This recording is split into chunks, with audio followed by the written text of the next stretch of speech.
Estamos de volta, né? E o tema de hoje, do Cidadania e Socialismo, é exatamente a história de Cabo Frio e toda a sua riqueza, né? Do seu patrimônio cultural. E a participação está sendo bastante interessante, tanto através do telefone, quanto aqui através do MSN. Quero agradecer aqui ao Nick, a Lelé Pontes, ao Robson. E a Renata, Mary, chama a atenção da gente aqui, ela pergunta sobre o Caritas. Legal. Né? Tá perguntando, olha como o telespectador está atento, né, à história de Cabo Frio. E o Caritas, Mary? O que você tem a dizer sobre o Caritas? Bem lembrado, Renata. Realmente, que a gente ficou presa século XVII, século XVIII, e esquecemos o século XIX, que é o caso do Caritas, né? 1838, mais ou menos, 38, 39, que foi inaugurado. Foi um projeto eu sou fanzoca do Major Belegar. Eu acho que o Major Belegar, infelizmente, ele morreu muito jovem, né? Ele morreu com 30 anos, eu acho, 30 e pouco. Morreu jovem, mas naquele período as pessoas morriam jovem mesmo, por causa das doenças e tudo. E o Major Belegar, ele deixou umas coisas bem interessantes em Cabo Frio, que uma foi o Caritas e a ponte. O primeiro projeto da ponte de Cabo Frio, no canal do Tajuru, canal, né? ali no convento, entre o convento e a Gamboa, essa primeira idealização foi em 1835, mais ou menos, foi do Major Belegar. Ele que projetou os primeiros pegões para ali. E isso só foi concretizado 60 e poucos anos depois, que aí foi construída a Ponte Miguel de Carvalho, a Ponte de Ferro, que foi construída em 1898 e caiu em 1920.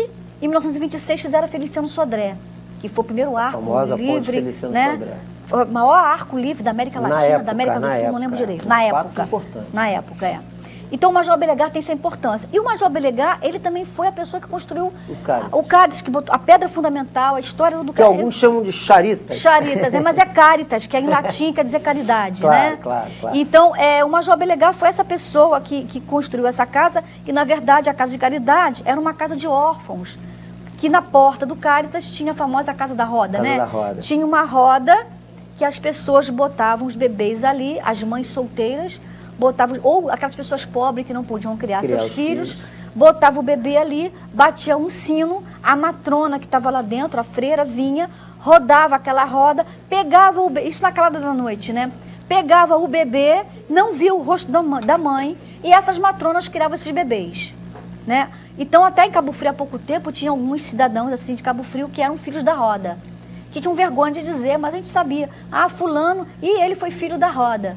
E também há algumas pesquisas que eu fiz que me contaram que algumas moças da alta sociedade cabofriense, elas ficavam grávidas. Naquela época usavam vestidos muito grandes, né?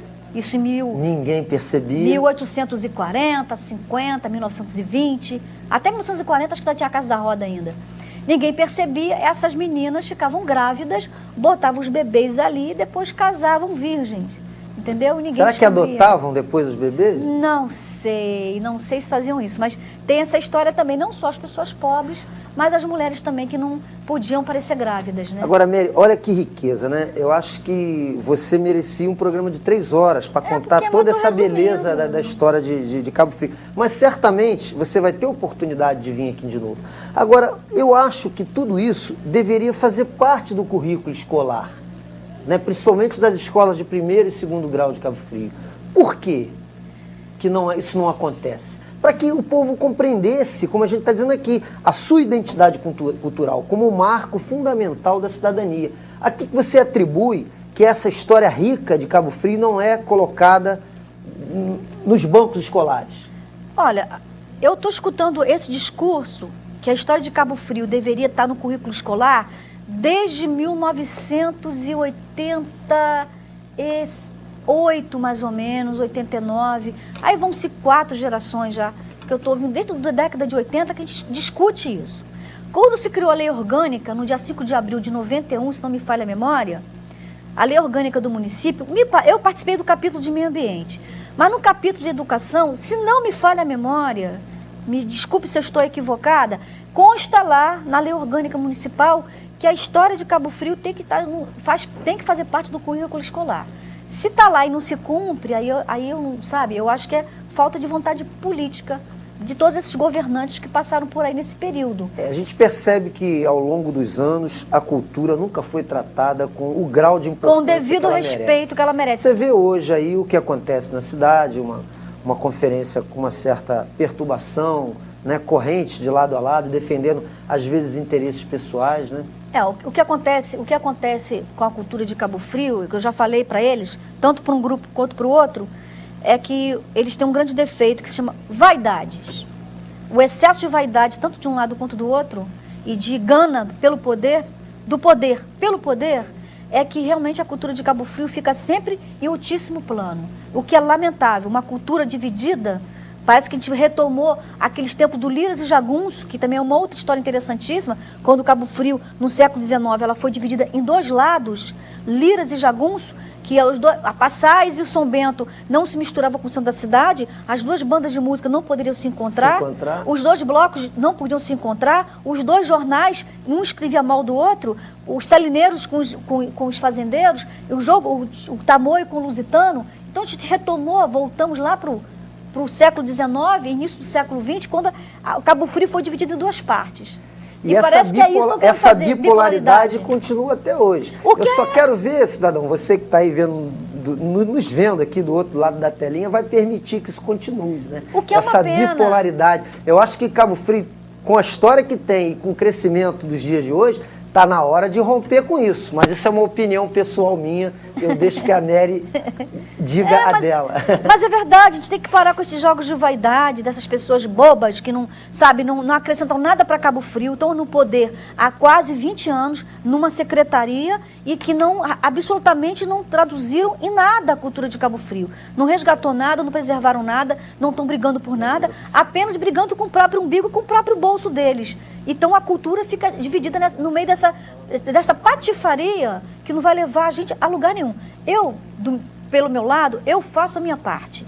Eu divulgo a história, eu conto do meu jeito que eu aprendi, eu vou nas escolas, estou sendo sempre convidada para ir para as escolas, contar a história, mostrar fotos. Eu faço a minha parte. Agora, cada um faz a sua parte. Às vezes, eu sempre digo, eu peco por excesso, mas não peco por omissão. Por omissão. Nunca. Eu nunca vou levar esse título de Mary Damasceno não pode falar porque ela não contribuiu. Nunca, porque eu nunca fui omissa, nunca deixei de ser omissa pela minha cidade. Nunca. Isso é importante. Até às vezes eu me excedo, sabe? Até às vezes eu arranjo algumas inimizades, puxam meu tapete, sempre puxam meu tapete quando podem, porque eu sei que eu incomodo, mas enquanto eu estiver incomodando, tá ótimo para mim, entendeu? É melhor do que ser vaidosa. É isso. Né? Fica inclusive a sugestão para os representantes do povo da cidade pensar, né, num projeto de lei que faça com que essa riqueza toda seja transformada numa pauta escolar, né? Nós vamos a mais um intervalo e já voltamos. Não saia daí.